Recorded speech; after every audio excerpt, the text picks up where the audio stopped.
আমার আজকের কুকিং ব্লগে আপনাদের সকলকে স্বাগতম। আজকে আমি একটা খুব সহজ রেসিপি আপনাদের সাথে শেয়ার করব। আপনারা সকলেই কম বেশি বাহির থেকে আনা ঝালমুড়ি খেয়েছেন। এই ঝালমুড়ি কিভাবে খুব সহজে বাসায় তৈরি করে খেতে পারবেন আজকে সেটাই আপনাদের সাথে শেয়ার করব। এই সহজ মুড়ির মশলা দিয়ে আমাদের নানি দাদিরা আমাদেরকে ঝালমুড়ি বানিয়ে খাওয়াতেন। তো সেখান থেকে অনুপ্রাণিত হয়ে আমি এই সহজ ও সুস্বাদু রেসিপিটা তৈরি করার ট্রাই করি। এটা তৈরি করতে যে খুব বেশি মশলা লাগে তা নয়, ঘরে থাকা কিছু বেসিক মশলা যেমন হলুদ, মরিচ, গরম মশলা দিয়েই আপনারা খুব সহজে এবং কম সময়ে এটা তৈরি করতে পারবেন। বাকি কিছু টুকটাক মশলার প্রয়োজন হয়, সেগুলো আমি ভিডিওর মাঝে আপনাদেরকে দেখাবো এবং কোন মশলা কোন টাইমিংয়ে ব্যবহার করবেন এটা সম্পর্কে আপনাদের বলবো। আসলে রান্নার টাইমিংয়ের উপরে রান্নার স্বাদ অনেকখানি নির্ভর করে। রান্নায় মশলা দেওয়ার টাইমিং খানিকটা মেনটেন করলে আপনার অল্প ও বেসিক মশলার স্বাদহীন খাবারও হয়ে উঠবে অনেক মজাদার। তো চলুন আজকের রেসিপিটা শুরু করা যাক। প্রথমেই আমি চুলায় কড়াই বসিয়ে দিলাম। কড়াই গরম হওয়া পর্যন্ত অপেক্ষা করছি। কড়াই গরম হয়ে গেছে। এখন দিয়ে দেব হাফ কাপ পরিমাণ তেল। তেল গরম হয়ে গেলে এরপর দিয়ে দেব হাফ কাপ পরিমাণ পেঁয়াজ কুচি। পেঁয়াজটা হালকা ব্রাউনিশ কালার আসা পর্যন্ত অপেক্ষা করব, কিন্তু বেরেস্তা করা যাবে না। এরই ফাঁকে একটা ছোট্ট টিপস আপনাদের সাথে শেয়ার করি।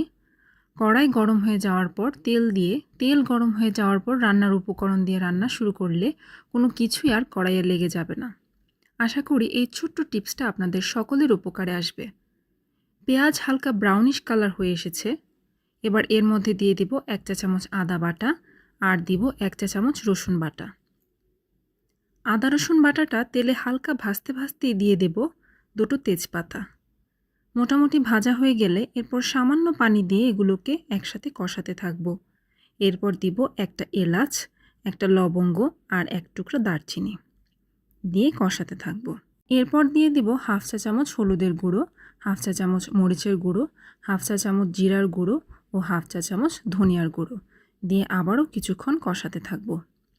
কিন্তু আমরা খেয়াল রাখব গুঁড়ো মশলাগুলো যেন পুড়ে না যায়।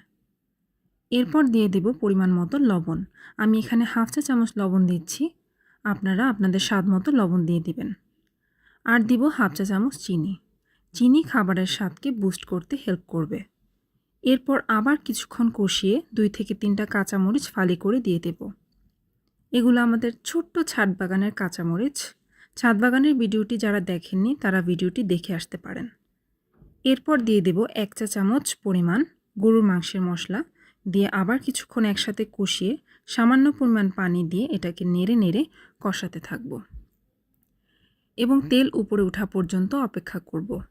তেল উপরে উঠে এলে কিছুটা পানি দিয়ে দেব রান্নাটা সম্পূর্ণ হয়ে আসার জন্য।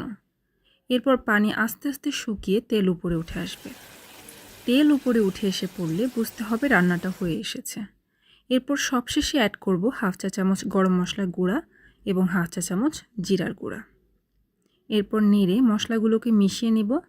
এই জিরার গুঁড়া ও গরম মশলার গুঁড়া অ্যাড করার কারণে খাবারে আসবে দ্বিগুণ স্বাদ এবং সুঘ্রাণ। এই তো তৈরি হয়ে গেল খুবই সহজ ও ভিন্ন স্বাদের মজাদার মুড়ির মশলা। এখন এটা মুড়ির সাথে মিশে মুড়িকে আরও সুস্বাদু করে তুলতে প্রস্তুত। আপনারাও এটা বাসায় বানিয়ে ট্রাই করুন এবং ফ্যামিলির সাথে উপভোগ করুন। আজ এ পর্যন্তই। আবারও দেখা হবে পরবর্তী কোনো কুকিং ব্লগে।